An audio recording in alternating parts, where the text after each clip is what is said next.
लोकसभा में सत्ता पक्ष और विपक्ष की लड़ाई खत्म होने का नाम नहीं ले रही है। छात्रों के मुद्दे पर मोदी सरकार बात करने को तैयार है। केंद्रीय गृह मंत्री अमित शाह दिल्ली में छात्र प्रदर्शनकारियों पर पुलिस एक्शन के मामले पर सदन में जवाब देंगे। लोकसभा में संसदीय कार्य मंत्री किरेन रिजिजू ने कहा कि विपक्ष को सरकार का जवाब सुनना होगा, सदन से भागना नहीं है। विस्तार से जवाब देने का तैयार है। मैं अनुरोध करता हूं कांग्रेस पार्टी और इनको कि गृह मंत्री जी का जवाब के समय डरना नहीं है, भागना नहीं है, पूरा सुनना पड़ेगा। मैंने बिजनेस एडवाइजरी में भी सार्वजनिक वहां सबके सामने में कह दिया है कि सरकार छात्र को लेकर के पूर्ण रूप से विस्तार से चर्चा के लिए तैयार है और पूरा जवाब देने के लिए तैयार है। केंद्र सरकार चर्चा और जवाब देने को तैयार है, लेकिन संसद में विपक्षी शोर थमने का नाम नहीं ले रहा। जो सदस्य विरोध में है वो ना कहें। लोकसभा में हंगामे के बीच ट्रिब्यूनल्स रिफॉर्म्स बिल पास हो गया है। वहीं कांग्रेस के मोदी सरकार पर हमले जारी हैं। बीजेपी का कहना है कि ये लोकतंत्र पर कुठाराघात है। और आज हम सेशन के आखिरी सत्र में आज भी राम मंदिर में घोटाले को लेकर वो चर्चा में भाग नहीं लेना चाहते। क्यों? छात्रों के विषय पे हम इतने दिन से बोल रहे हैं कि गृह मंत्री सदन में आए।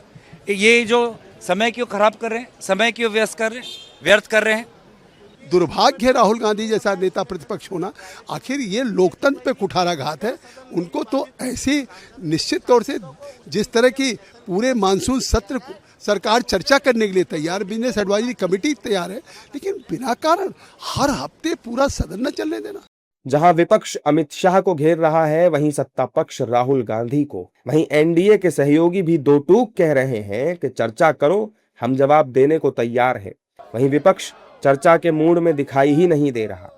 हमारे जननायक राहुल गांधी जी का मांग है कि आप सदन में आएं और देश को बताएं कि किसके आदेश पर यह सब बर्बरता हुआ हमारे नौजवान बच्चों के साथ में, छात्रों के साथ में और हमारे देश के भविष्य के साथ में। हाउस का कामकाज नहीं चलाना ये उनका मकसद है, लेकिन हाउस चलाना हमारा मकसद है। लोगों की समस्याओं पर चर्चा करना ही हमारी भूमिका है। जो भी बातें अगर उनको करनी है तो वो संसद में कर सकते हैं, लेकिन इसी तरह का रोज हंगामा करके मतलब पूरा लोगों का पैसा बर्बाद करना ठीक नहीं है। कि देश भर के लोग जो टैक्स पेयर का पैसा दे करके यहाँ पे आते हैं, टीएडीए लेते हैं, तनख्वाह लेते हैं और उसके बाद हाउस नहीं चलने देते, कोई डिस्कशन नहीं होने देते।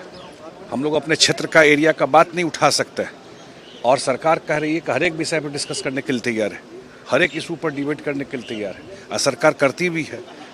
सत्ता पक्ष और विपक्ष में वार पलटवार जारी है। हंगामे के बाद लोकसभा की कार्यवाही भी स्थगित कर दी गई है। 13 अगस्त को मॉनसून सत्र खत्म होने जा रहा है। ऐसे में अब देखना होगा कि 11 अगस्त को संसद में चर्चा होती है या हंगामा।